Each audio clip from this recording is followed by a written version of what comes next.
Asap karma. Setiap tarikan punya balasan. Dalam hidup, segala sesuatu berputar dalam lingkar sebab akibat. Apa yang kita lakukan hari ini, akan membentuk apa yang kita alami esok. Prinsip ini dikenal dalam banyak budaya sebagai hukum karma. Dan di tengah keseharian yang kita jalani, salah satu contoh paling kasat mata dari hukum ini dapat kita temui dalam sebatang rokok yang menyala. Asapnya yang mengepul bukan hanya menyebarkan bau dan racun, tetapi juga menyimpan konsekuensi yang perlahan-lahan menagih bayaran pada tubuh, pada orang-orang terdekat, bahkan pada generasi berikutnya. Inilah yang disebut asap karma.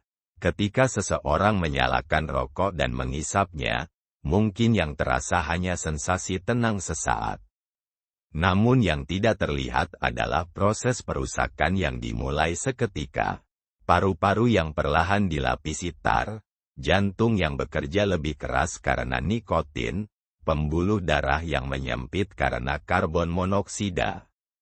Tubuh mencatat semua ini dalam diam.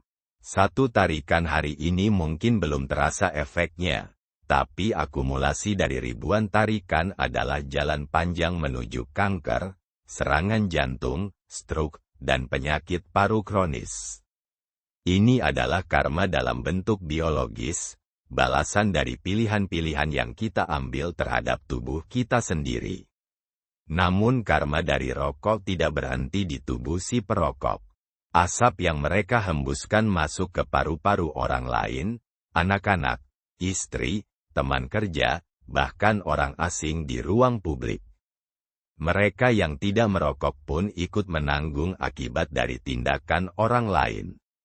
Inilah bentuk karma sosial, ketika perbuatan pribadi melampaui batas tubuh sendiri dan menjadi beban kolektif. Anak yang tumbuh dengan ayah perokok berisiko lebih tinggi terkena infeksi paru, dan istri yang terus-menerus menghirup asap bisa mengalami gangguan jantung. Kadang karma tidak hanya datang dalam bentuk sakit, tapi juga rasa bersalah dan penyesalan yang terlambat. Tak hanya kesehatan, asap rokok juga menyisakan karma lingkungan. Puntung yang dibuang sembarangan mencemari air dan tanah. Industri tembakau mendorong deforestasi, penggunaan pestisida berat, dan produksi sampah kemasan plastik dalam skala masif. Dalam skema yang lebih besar, apa yang dianggap hak pribadi untuk merokok ternyata menimbulkan dampak ekologis yang luas, yang akhirnya kembali menghantui kita dalam bentuk bencana alam, kerusakan udara, dan perubahan iklim. Asap karma adalah pengingat bahwa tidak ada tindakan yang benar-benar bebas dari konsekuensi.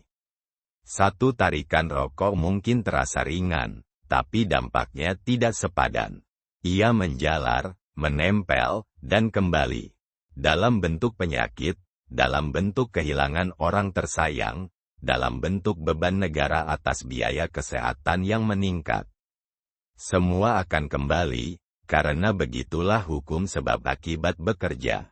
Jika kita sungguh memahami konsep karma, maka setiap batang rokok bukan hanya alat pemuas hasrat, tapi juga janji tak kasat mata akan derita yang akan datang. Maka berhenti merokok bukan sekadar keputusan medis atau gaya hidup sehat, ia adalah tindakan spiritual dan sosial. Ia adalah penolakan terhadap karma buruk yang tidak perlu, dan bentuk cinta terhadap diri sendiri dan sesama. Karena dalam hidup ini, setiap tarikan memang punya balasan. Dan kita selalu punya pilihan, apakah ingin terus menyulam asap karma, atau mulai menata napas yang lebih bersih, sehat, dan penuh kesadaran. Rokok tidak hanya menciptakan asap yang memudar di udara, tetapi juga meninggalkan jejak yang tak terlihat, jejak karma. Setiap tarikan rokok yang terasa ringan di dada, sesungguhnya adalah bentuk janji tak tertulis kepada tubuh, kepada orang-orang sekitar, dan kepada masa depan, bahwa ada akibat yang harus dibayar. Dalam setiap hisapan, ada getaran sebab akibat yang akan kembali. Inilah yang kita sebut asap karma. Kita hidup dalam sistem yang saling berhubungan. Apa yang kita lakukan, ucapkan, bahkan hirup, semuanya meninggalkan resonansi yang tak kasat mata. Rokok, yang dikira sekadar kebiasaan pribadi, pada kenyataannya adalah bentuk penyebaran racun yang berdampak kolektif. Tubuh menyimpan tar dan nikotin, paru-paru bekerja lebih keras dari seharusnya, dan jantung berdegup tidak dalam irama alami. Tapi lebih dari itu, asap rokok merambah ke paru-paru anak-anak, mengganggu janin dalam kandungan, dan perlahan membentuk karma sosial, penyakit yang ditanggung bersama, beban kesehatan yang dibagi negara, dan kesedihan yang diwariskan. Ada yang berkata, itu pilihan hidup.